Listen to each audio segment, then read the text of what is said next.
Hi hello ಎಲ್ಲರಿಗೂ ನಮಸ್ಕಾರ. ನಾನು ನಿಮ್ಮ ಅನಾಮಿಕಾ ಅನು. ಅಭಿವ್ಯಕ್ತಿ ಕಥಾಲೋಕಕ್ಕೆ ಸ್ವಾಗತ. ಅನುಬಂಧ ಕಥೆಯ 7ನೇ ಅಧ್ಯಾಯವನ್ನು ಶುರು ಮಾಡೋಣ.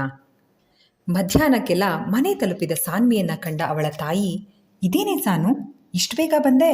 ರಜೆ ಹಾಕಿ ಬಂದ್ಯಾ? ಕೆಲ್ಸಕ್ಕೆ ಸೇರಿ ಒಂದು ವಾರಕ್ಕೆ ಹೀಗೆ ರಜೆ ಕೊಡ್ತಾರಾ ಅಂತ ಕೇಳಿದ್ರು. ಅಮ್ಮನ ಪ್ರಶ್ನೆಗೆ ಏನೂ ಉತ್ತರ ಕೊಡದೆ ತನ್ನ ರೂಮಿಗೆ ಹೋಗಿ ಟವಲ್ ತಗೊಂಡು ಸ್ನಾನದ ಮನೆ ಹೊಕ್ಕಳು. ಏನೇ ಕಷ್ಟ ಬಂದರೂ ಯಾರೇನೇ ಬೈದರೂ ಜಗಳಕ್ಕೆ ನಿಲ್ತಾ ಇದ್ದ ಸಾನ್ವಿ ಮೊದಲ ಬಾರಿಗೆ ಇಷ್ಟು ಅತ್ತಿದ್ದು. ಅದರಿಂದ ಸಣ್ಣ ತಲೆನೋವು ಶುರುವಾಗಿರೋದಲ್ಲದೆ ಮನಸ್ಸಿನಲ್ಲೆಲ್ಲ ಏನೋ ಒಂದು ತೆರನಾದ ಸಂಕಟ. ಬಿಸಿ ನೀರಲ್ಲಿ ಮಿಂದೆದ್ದು ಬಂದರೆ ಸ್ವಲ್ಪವಾದರೂ ಮನಸ್ಸಿನ ದುಗುಡ ಕಡಿಮೆ ಆಗಬಹುದು ಅಂತ ತಾನು ತೊಟ್ಟಿದ್ದ ನೀಲಿ ಬಣ್ಣದ ಕುರ್ತಾ ಕಳಚಲು ನೋಡಿದ ಹುಡುಗಿಗೆ ಅದರ ಮೇಲೆ ರಕ್ತದ ಕಲೆ ಕಂಡಿತು.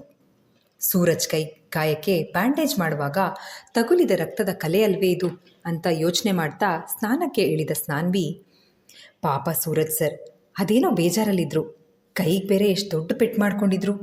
ಥೂ, ಅದೇನು ಅಂತ ಅವ್ರ ತಮ್ಮನಾಗ ಹುಟ್ಟಿದ್ನೋ ಪಾಪಿ, ಎಂತೆಂಥ ಮಾತುಗಳನ್ನು ಆಡ್ದ. ಇನ್ನೊಮ್ಮೆ ಬರಲಿ ನನ್ನ ಮುಂದೆ, ಕೈಗೆ ಸಿಕ್ಕಿದ್ರಲ್ಲಿ ಹೊಡೆದು ಅವನ ಮುಖ ಪಂಚರ್ ಮಾಡ್ತೀನಿ.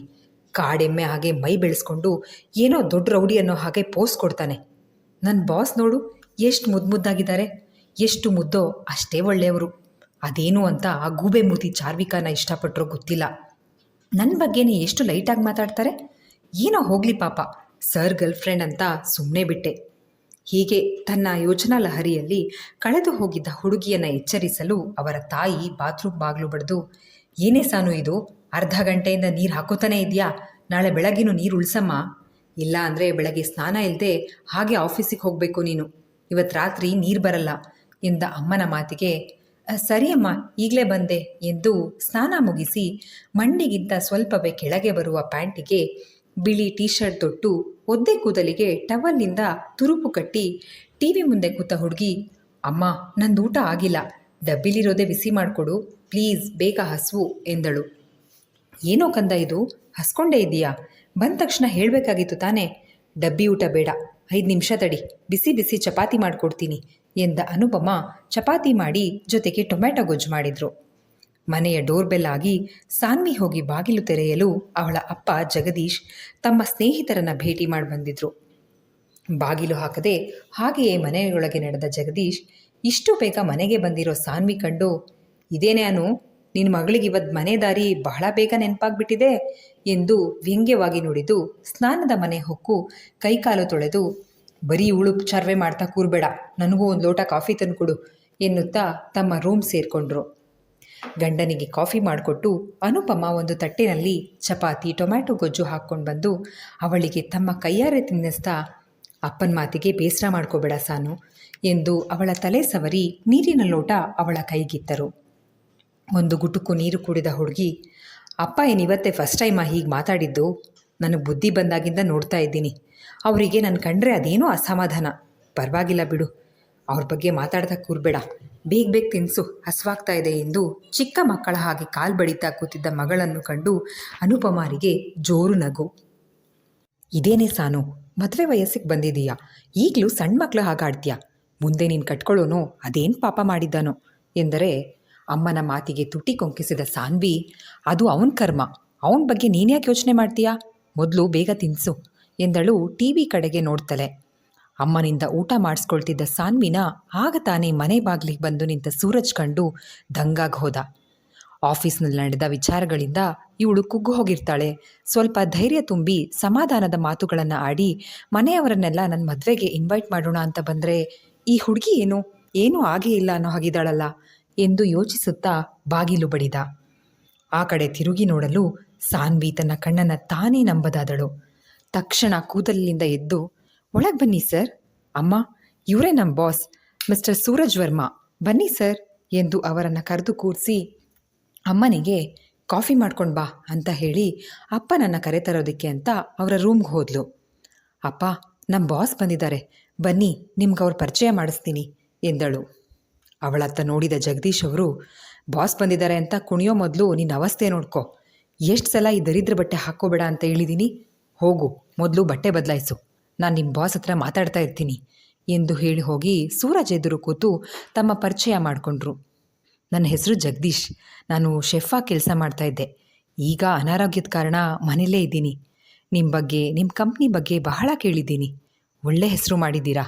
ಆದರೂ ನಿಮ್ಮ ಮೇಲೆ ನನಗೊಂದು ಅಸಮಾಧಾನ ಇದೆ ಎಂದ ಅವರ ಮಾತು ಕೇಳಿ ಆಫೀಸ್ನಲ್ಲಿ ನಡೆದ ವಿಚಾರಕ್ಕೆ ಇವ್ರು ಹೀಗೆ ಮಾತಾಡ್ತಾ ಇರಬಹುದು. ಎಷ್ಟಾದರೂ ಹೆಣ್ಣು ಹುಡುಗಿ ತಂದೆ. ನನ್ನ ತಮ್ಮನಿಂದ ಆದದ್ದು ತಪ್ಪೆ. ಅದಕ್ಕಾಗಿ ಇವ್ರು ಏನೇ ಹೇಳಿದ್ರೂ ನನ್ನ ಕೋಪದಲ್ಲಿ ರಿಯಾಕ್ಟ್ ಮಾಡಬಾರ್ದು ಅಂತ ತನ್ನಲ್ಲಿಯೇ ಯೋಚಿಸಿ, ಏನು ಅಸಮಾಧಾನ ಹೇಳಿ ಸರ್ ಎಂದ ಸೂರಜ್. ಅಷ್ಟರಲ್ಲಿ ಕಾಫಿ ಹಿಡಿದು ಬಂದ ಅನುಪಮಾರಿಂದ ಕಾಫಿ ಪಡೆದು ಕುಡಿತಾ ಇದ್ದ ಸೂರಜ್ ಎದುರಿಗೆ ಬಂದು ನಿಂತ ಸಾನ್ವಿ ಸನ್ನೆ ಮಾಡ್ತಾ, ಆಫೀಸ್ನಲ್ಲಿ ನಡೆದ ವಿಚಾರ ಯಾವುದೂ ಹೇಳಬೇಡಿ ಅಂತ ಕೇಳಿಕೊಂಡ್ಳು. ಅವನು ಸರಿ ಅಂತ ತಲೆ ಆಡಿಸಿ, ಹಾಗಿದ್ರೆ ಮನೇಲಿ ಈ ಹುಡುಗಿ ಯಾವ ವಿಚಾರನೂ ಹೇಳೇ ಇಲ್ಲ, ಪಾಪ ಎಲ್ಲ ಮನಸ್ಸಲ್ಲಿಟ್ಕೊಂಡು ಕೊರಗ್ತಿದ್ದಾಳೆ ಎಂದು ಸೂರಜ್ ಯೋಚನೆ ಮಾಡ್ತಾ ಇರುವಾಗ, ನನ್ನ ಮಗ ಎಲೆಕ್ಟ್ರಿಕಲ್ ಇಂಜಿನಿಯರಿಂಗ್ ಮಾಡಿರೋದು. ಈ ಹಿಂದೆ ನಿಮ್ಮ ಕಂಪ್ನಿನಲ್ಲಿ ಅವ್ನ ಕೆಲ್ಸಕ್ಕೆ ಅಪ್ಲೈ ಮಾಡಿದಾಗ ನೀವು ಅವನನ್ನು ರಿಜೆಕ್ಟ್ ಮಾಡಿದ್ರಿ. ಪಾಪ ಅವನಿಗೆ ಎಷ್ಟು ಬೇಸರ ಆಗಿತ್ತು. ಅಷ್ಟು ಓದಿರೋನಿಗೆ ಕೆಲಸ ಕೊಡದೇ ಇರೋ ನೀವು ಈ ದಡ್ಡಿನ ಅದು ಹೇಗೆ ಅಷ್ಟೊಂದು ಸಂಬಳ ಕೊಟ್ಟು ಕೆಲ್ಸಕ್ಕೆ ಸೇರಿಸ್ಕೊಂಡ್ರಿ? ಅಂಥದ್ದೇನು ಟ್ಯಾಲೆಂಟ್ ಇದೆ ಇವಳಲ್ಲಿ ಅಂತ ಎಂದ ಜಗದೀಶ್. ಈಗಲೂ ಮನೆ ಬಿಟ್ಟು ಹೋಗಿರೋ ಮಗನ ಪರವೇ ಮಾತನಾಡಿದ್ದಲ್ದೆ ಅಪ್ಪ ಅಮ್ಮನನ್ನು ಚೆನ್ನಾಗಿ ನೋಡ್ಕೋಬೇಕು ಅಂತ ಮನೆ ಜವಾಬ್ದಾರಿನ ಆ ಪುಟ್ಟ ಹೆಗ್ಲ ಮೇಲೆ ಹೊತ್ತಿರೋ ಮಗಳ ಬಗ್ಗೆನೇ ಕೊಂಕಾಡಿದ್ರು. ಈ ಹುಡುಗಿನ ಅದೆಷ್ಟು ಜನ ದ್ವೇಷಿಸ್ತಾರೋ. ಸೂರಜ್ ಅಂದ್ಕೊಳ್ತಿರುವಾಗಲೇ, ನನ್ನ ಮಗಳು ದಡ್ಡಿಯಲ್ಲ ರೀ, ಹಾಗೆಲ್ಲ ಹೇಳಬೇಡಿ, ನೀವೇ ಹೇಳಿ ಸರ್, ಆಫೀಸ್ನಲ್ಲಿ ಕೆಲಸ ಚೆನ್ನಾಗಿ ಮಾಡಲ್ವಾ ಅಂತ ತನ್ನ ಗಂಡ ಹೀಗೆ ಮಗಳ ಬಗ್ಗೆ ಹಗುರವಾಗಿ ಮಾತನಾಡಿದ್ದಕ್ಕೆ ತಮ್ಮ ಮಗಳ ಬೆಂಬಲಕ್ಕೆ ನಿಂತರು ಅನುಪಮಾ. ಹೌದು ಅಮ್ಮ, ಸಾನ್ವಿ ತುಂಬ ಚುರುಕಿದ್ದಾಳೆ. ಯಾವುದೇ ಕೆಲಸ ಆದರೂ ಒಂದು ಸಲ ಹೇಳಿಕೊಟ್ರೆ ಸಾಕು, ಕಲ್ತ್ಬಿಡ್ತಾಳೆ ಎಂದು ಹೇಳಿದ್ದ ಸೂರಜ್. ಸಾನ್ವಿ, ನನ್ನ ಅಣ್ಣನ ಮದುವೆ ದಿನವೇ ನಂದು ಮದುವೆ ನಡೀತಿದೆ. ಅದಕ್ಕೆ ನಿಮ್ಮನ್ನೆಲ್ಲ ನನ್ನ ಮದುವೆಗೆ ಇನ್ವೈಟ್ ಮಾಡೋಕೆ ಅಂತ ಬಂದೆ. ಅಮ್ಮ, ಸರ್, ನೀವಿಬ್ಬರು ಅಷ್ಟೇ ಮಿಸ್ ಮಾಡದೆ ಮದುವೆಗೆ ಬನ್ನಿ. ನಾಳೆ ಮೆಹಂದಿ ಶಾಸ್ತ್ರ, ನಾಡಿದ್ದು ಅರ್ಶಿನದ ಶಾಸ್ತ್ರ ಜೊತೆಗೆ ವರಪೂಜೆ, ನೆಕ್ಸ್ಟ್ ಡೇ ಮದುವೆ. ಅಂದರೆ ಇವತ್ತಿನಿಂದ 3ನೇ ದಿನಕ್ಕೆ ಮದುವೆ. ಮದುವೆ ದಿನ ನಾನು ಆಫೀಸ್ ಕಾರ್ ಕಳಿಸ್ಕೊಡ್ತೀನಿ, ನೀವೆಲ್ಲ ಖಂಡಿತ ಬರಬೇಕು. ಸಾನ್ವಿ, ಇದು ನಿನ್ನ ಬಾಸ್ ಮದುವೆ, ನೀನಂತೂ ಮಿಸ್ ಮಾಡೋ ಹಾಗೆ ಇಲ್ಲ, ಮರಿಬೇಡ. ಅಲ್ಲಿನೂ ನೀನು ನನ್ನ PA, ನನಗೇನೇ ಬೇಕಿದ್ರೂ ನೀನೇ ಮಾಡಬೇಕು. ಹಾಗೆ ನಾಳೆಯಿಂದ 2 ದಿನ ನೀನು ಆಫೀಸಿಗೆ ಹೋಗೋದು ಬೇಡ ಎಂದು ಹೇಳಿ ಮತ್ತೊಮ್ಮೆ ತನ್ನ ಮದುವೆಯ ಆಹ್ವಾನವಿಟ್ಟು ಹೊರಟ. ಕಾರ್ ತನಕ ಹೋಗಿ ತನ್ನ ಬಾಸ್ನ ಬೀಳ್ಕೊಟ್ಟು ಬರುತ್ತೇನೆಂದು ಹೋದ ಸಾನ್ವಿ, ಸರ್, ಥ್ಯಾಂಕ್ ಯು. ನೀವೇನಾದರೂ ನಿಮ್ಮ ತಮ್ಮನ ವಿಷಯ ನಮ್ಮ ಮನೇಲಿ ಹೇಳಿದರೆ ಅಷ್ಟೇ, ಅಮ್ಮ ನನ್ನ ಮತ್ತೆ ಆಫೀಸಿಗೆ ಕಳಿಸ್ತಿರ್ಲಿಲ್ಲ. ಎಲ್ಲಿ ನಿಮ್ಮ ಕೈ ತೋರಿಸಿ, ನಿಮ್ಮ ಕೈ ಗಾಯ ಹೇಗಿದೆ ಈಗ? ನೀವೇ ಯಾಕೆ ಡ್ರೈವ್ ಮಾಡ್ಕೊಂಡು ಬಂದ್ರಿ? ಡ್ರೈವರ್ ಜೊತೆ ಬರ್ಬೋದಾಗಿತ್ತು ತಾನೇ? ಅಥವಾ ನಿಮ್ಮ ಮದುವೆ ಕರೆಯೋಕೆ ಬಂದಿದ್ದಾರೆ ಅಂದರೆ ಒಂದು ಮೆಸೇಜ್ ಅಥವಾ ಫೋನ್ ಕಾಲ್ ಮಾಡಿದರೂ ಸಾಕಿತ್ತಪ್ಪ. ಆಮೇಲೆ ನಮ್ಮಪ್ಪ ನಿಮ್ಮ ಹತ್ರ ಏನಾದರೂ ತಪ್ಪು ಮಾತಾಡಿದರೆ ನನ್ನ ಸೈಡಿಂದ ಸಾರಿ, ಆಯಿತಾ?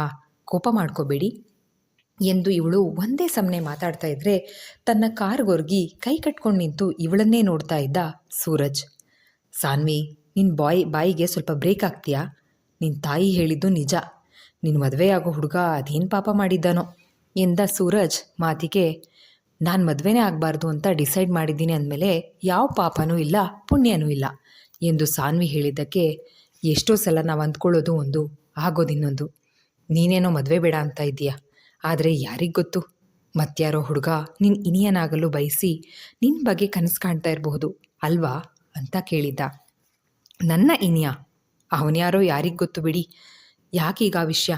ನಾಳೆಯಿಂದ ನಿಮ್ಮ ಮದುವೆ ಸಮಾರಂಭ ಶುರು ಅಲ್ವಾ, ಮನೆಗೆ ಹೋಗಿ ರೆಸ್ಟ್ ಮಾಡಿ ಅಂತ ಸಾನ್ವಿ ಹೇಳಿದ್ದಕ್ಕೆ ಸೂರಜ್ ತನ್ನ ಕಾರಿನ ಹಿಂದಿನ ಸೀಟ್ ಮೇಲೆ ಇದ್ದ ಶಾಪಿಂಗ್ ಮಾಡಿದ ಬ್ಯಾಗ್ಗಳನ್ನು ಸಾನ್ವಿ ಕೈನಲ್ಲಿಟ್ಟು, ಇದರಲ್ಲಿ ನಿಮ್ಮ ತಂದೆಗೆ ಸಿಲ್ಕ್ ಪಂಚೆ, ಶರ್ಟ್, ಶಲ್ಯ ಇದೆ, ನಿಮ್ಮ ತಾಯಿಗೆ ಮತ್ತು ನಿನಗೆ ಸಿಲ್ಕ್ ಸ್ಯಾರೀಸ್ ಇದೆ, ಜೊತೆಗೆ ನಿನಗೊಂದು ಲೆಹೆಂಗಾ ಇದೆ, ಮದುವೆಗೆ ನನ್ನ ಕಡೆಯಿಂದ ರಿಟರ್ನ್ ಗಿಫ್ಟ್ ಅಂತ ಹೇಳ್ದ. ಮುಜುಗರದಿಂದಲೇ ಬ್ಯಾಗ್ಗಳನ್ನು ಪಡೆದ ಸಾನ್ವಿ, ಇದೆಲ್ಲ ನೀವ್ಯಾಕೆ ಕೊಟ್ಟಿದ್ದು ಅಂತ ಗೊತ್ತು ಸರ್, ನಾವೆಲ್ಲಿ ಹಳೆ ಸಾಧಾರಣ ಬಟ್ಟೆ ಹಾಕ್ಕೊಂಡು ನಿಮ್ಮ ಮದುವೆಗೆ ಬಂದು ನಿಮಗೆ ಇರಿಸ್ಮುಲ್ಸ್ ಆಗುವಾಗ ಮಾಡ್ತೀವಿ ಅನ್ನೋ ಭಯ ಅಲ್ವಾ? ಮೊದಲೇ ನಿಮ್ಮನ್ನು ಮದುವೆ ಆಗ್ತಾ ಇರೋ ಮೇಡಮ್ಗೆ ಮಿಡಲ್ ಕ್ಲಾಸ್ ಜನ ಅಂದರೆ ಅಷ್ಟಕ್ಕಷ್ಟೇ ಎಂದ ಸಾನ್ವಿ ಮಾತಿಗೆ ಇಲ್ಲ ಅನ್ನೋ ಹಾಗೆ ತಲೆ ಆಡಿಸಿದ್ದ ಸೂರಜ್. ಇಲ್ಲ ಸಾನ್ವಿ, ಏನೇನೋ ಇಲ್ಲದೆ ಇರೋ ವಿಚಾರ ಯೋಚನೆ ಮಾಡಬೇಡ. ನನ್ನ ಮದುವೆಗೆ ನೀನು ನಿನ್ನ ಕುಟುಂಬ ಸಮೇತ ಬಾ ಅಷ್ಟೇ. ಆಮೇಲೆ ಅವತ್ತು ನಿನಗೆ ನನ್ನ ಕಡೆಯಿಂದ ಒಂದು ಸರ್ಪ್ರೈಸ್ ಇದೆ ಎಂದ. ಸರ್ಪ್ರೈಸ್ ಅಂದರೆ ಏನು ಸರ್ ಎಂದು ಕುತೂಹಲ ತಾಳಲಾರದೆ ಸಾನ್ವಿ ಪ್ರಶ್ನೆ ಮಾಡಿದ್ದಕ್ಕೆ, ಈಗೇನು ಅಂತ ಹೇಳಿದ್ರೆ ಅದು ಸರ್ಪ್ರೈಸ್ ಹೇಗಾಗುತ್ತೆ? 2 ದಿನ ಆಮೇಲೆ ನಿನಗೆ ಗೊತ್ತಾಗತ್ತೆ.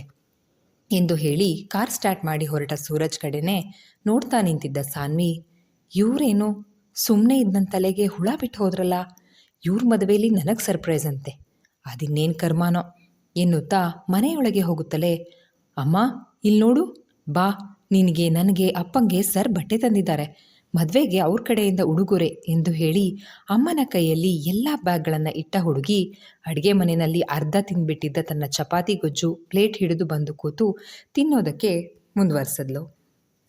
ಇಲ್ಲಿಗೆ ಈ ಅಧ್ಯಾಯ ಮುಕ್ತಾಯವಾಯಿತು. ಈ ಅಧ್ಯಾಯ ನಿಮ್ಮೆಲ್ಲರಿಗೂ ಇಷ್ಟವಾಗಿದೆ ಅಂತ ಭಾವಿಸ್ತೇನೆ. ದಯವಿಟ್ಟು ನಿಮ್ಮ ಅನಿಸಿಕೆ ಅಭಿಪ್ರಾಯಗಳನ್ನು ಕಮೆಂಟ್ ಸೆಕ್ಷನಲ್ಲಿ ಹಂಚ್ಕೊಳ್ಳೋದನ್ನು ಮರಿಬೇಡಿ. ಧನ್ಯವಾದಗಳು.